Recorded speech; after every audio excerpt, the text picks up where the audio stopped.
Ahead of this year's election, Texas Governor Greg Abbott boasted about the state purging thousands of non-citizens from the voter rolls. But an investigative report from ProPublica, the Texas Tribune, and VoteBeat found some American citizens got swept into that purge. James Barragán from the Texas Tribune is here to break down this reporting. Thank you so much for being with us, James. Thanks, it's good to be with you. So your reporting found that of the approximately 6,500 non-citizens that the governor reported, there were some American citizens, and that number of non-citizens was pretty inflated. Can you take us through how you arrived at the number you did?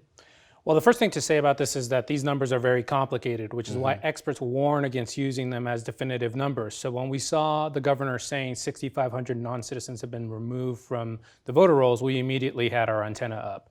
What we did was go to counties, which are the ones that actually remove the voters from the voter rolls, and asked for records requests for the people who had been removed. Among those people, we contacted 70, and at least 10 of those we have talked to and verified are U.S. citizens, and there are more that we haven't talked to who we have been able to verify their birth certificates. So there's definitely been a mix-up here where U.S. citizens are being counted as part of these non-citizens.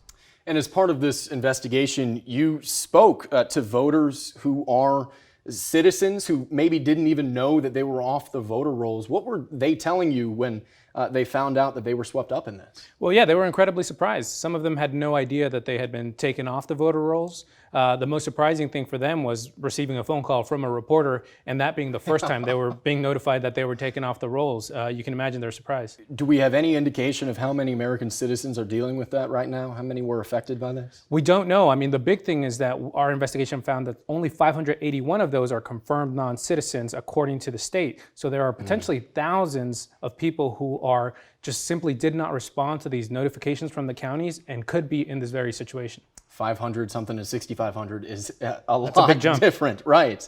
Well, have you spoken to the governor's office about this or the Secretary of State? I'm sure that they were concerned to learn this. Yes, in our due diligence, we've reached out to every state official involved in this, the Attorney General's office, the governor's office, and the Secretary of State. The only one that has really responded to us is the Secretary of State, and they have cooperated with our investigation to try to give us the information we need to do this, and we continue to work with them as we continue to work on follow-up stories.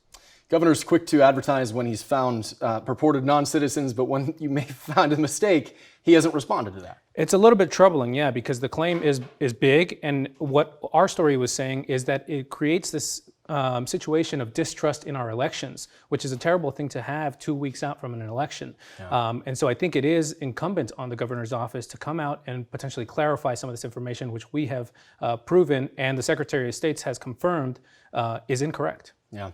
It's really good work that y'all are doing. Thank you for it, and thank you for joining us to walk us through it. Thank you so much. Pleasure to be with you. A high-stakes debate as Ted Cruz and Colin Allred face off in Dallas. Polls show a shift in the race. We take a closer look at the numbers as Election Day approaches. A big change in the legal battle over how the state cares for children in foster care. Why there may be a new judge, and that could change the course of the case.